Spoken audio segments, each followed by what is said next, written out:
it's time to go over some of the finer details. Time to Kill was released on September 10th, 1989.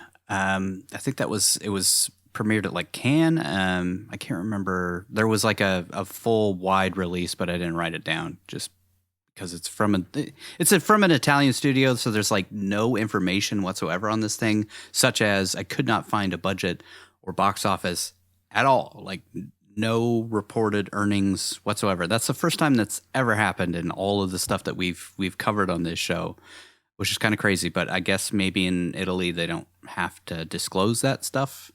I don't know. Budget sometimes is hard to find, but gross is usually pretty easy. Mm-hmm. Yeah, this is going to be a question mark for I think the rest of our run. So it'll always be at the bottom of our list just because I have no idea. I don't imagine it did very well. I wonder how much the guy that has it on YouTube is making off of it. Yeah, that's about the only place you can find it at this point. YouTube and I think like Plex were the only places that had it. Of course, Plex has it. I did manage to find a real physical copy, but it's like it really feels like it was just recorded off of the VHS and then upscaled to DVD. And looks like something that it looks better. It looks better than the YouTube version for sure, but it still doesn't look great. I'm pretty sure it's completely out of print at this point. The only ones that you can get are kind of bootlegs, and this version that I got was definitely like somebody just made it with like DVD Studio Pro or something. This was directed by, I'm going to butcher all these names because they're all Italian, so I'll do my best, but Giuliano Montaldo, Italian director, as you'd assume. He the only thing that I really recognize, because, you know, for the most part, everything that all of these people have done is only Italian stuff. So I can't really speak to it. But he did win an Emmy for his 1982 Marco Polo miniseries, which I believe was in English. I feel like I remember seeing that like in reruns at some point, or maybe it was redubbed. I don't know.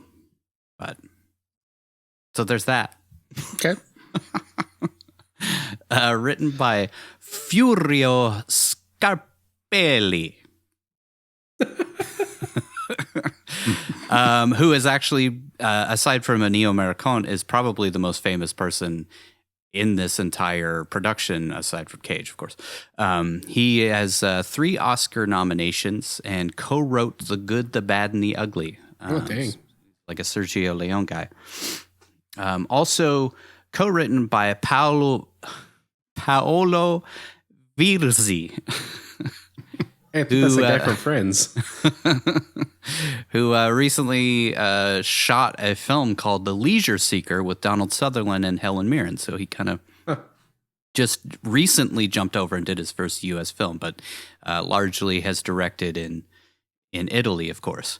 But wrote on this and then transitioned into directing.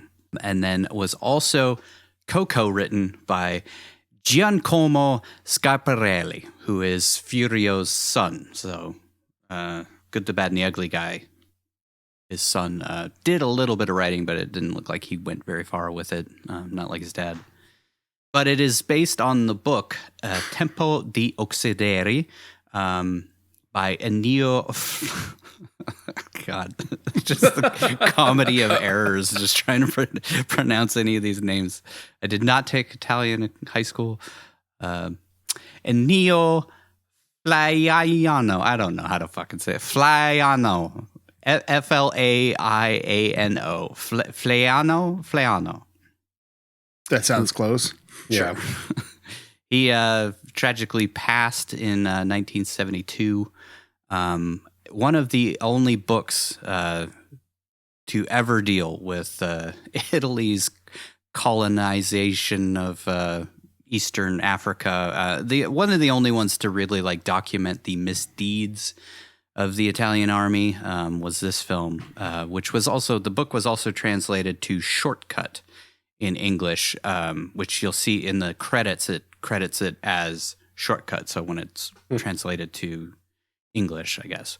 But tempo de uccidere actually translates to the killing time, I believe, or something similar to that. He says it at the end of the film. We thought the killing time was over. Actually, how it's said in Italian. Shot by Blasco Giurato, who is BAFTA nominated, but mostly for Italian films. So I can't really speak to him.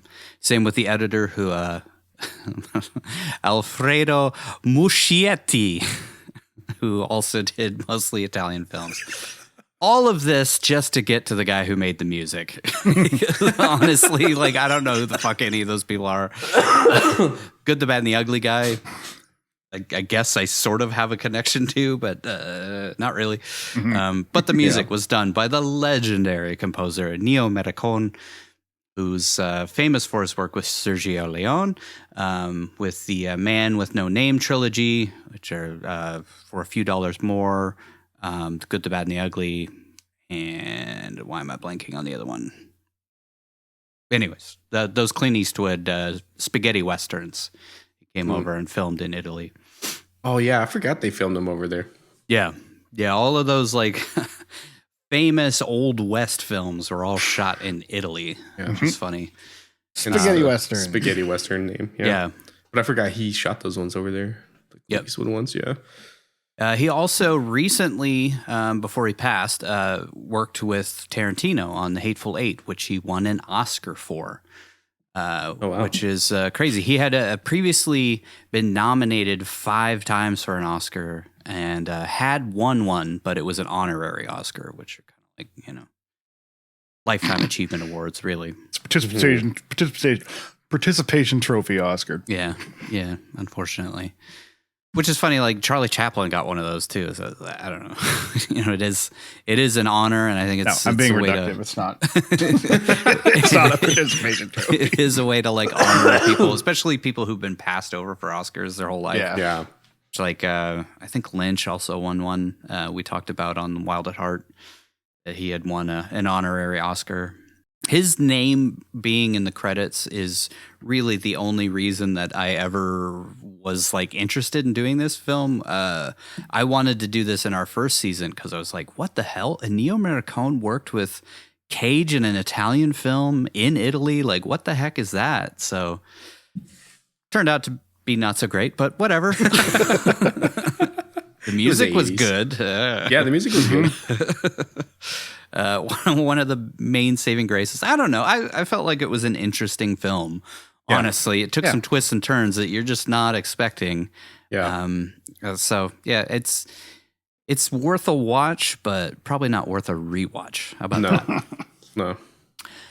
Ratings, of course, this did not get a Rotten Tomatoes score at all. I'd like, how would you? I don't know. I guess you could take ratings that Italians had given it, translate it over, and figure out what they were trying to give it. But but I don't think it got a release here in the States. I don't think like a theatrical release. No. Yeah, like went on probably like on the movie channels or something in the early 90s. I'm assuming maybe for a minute, just because they were like, Nick Cage is in the movie. Yeah, I mean, it was when Wild at Heart came out, it was pretty big role for him, and he got a lot of acclaim for it. So I could see them just playing this because they were like, this was the movie he did right before this. And then they're like, oh, he plays a rapist. Cool. Audience score, we do have that because that's audience generated. 20%. Ooh, harsh. That's very harsh. That's pretty harsh. I wonder if it's the subject matter. Yeah, maybe. People can't really jive with. Yeah. I mean, I think there might be a few different reasons. The fact that the only copies you can see are terrible VHS scans and stuff might hurt it, but I don't know. I think it deserves more than that, which I'm sure we'll get to in the ratings, but no Metacritic score, of course. IMDb, though, we again are sourcing the audience, so 5.1 out of 10, which I feel like is a little closer to what it should be. So maybe, Well, I don't know how the audience score works on Rotten Tomatoes. If it is like a 6 or above, and that's how they get the 20%, same as the critic score. But I don't think it's that way with audiences. I think it's a cumulative score of 1 through 10. But I don't know for sure. And of course, did not get a cinema score. I feel like that's like the fourth movie in a row that has not gotten a cinema score. Mm-hmm.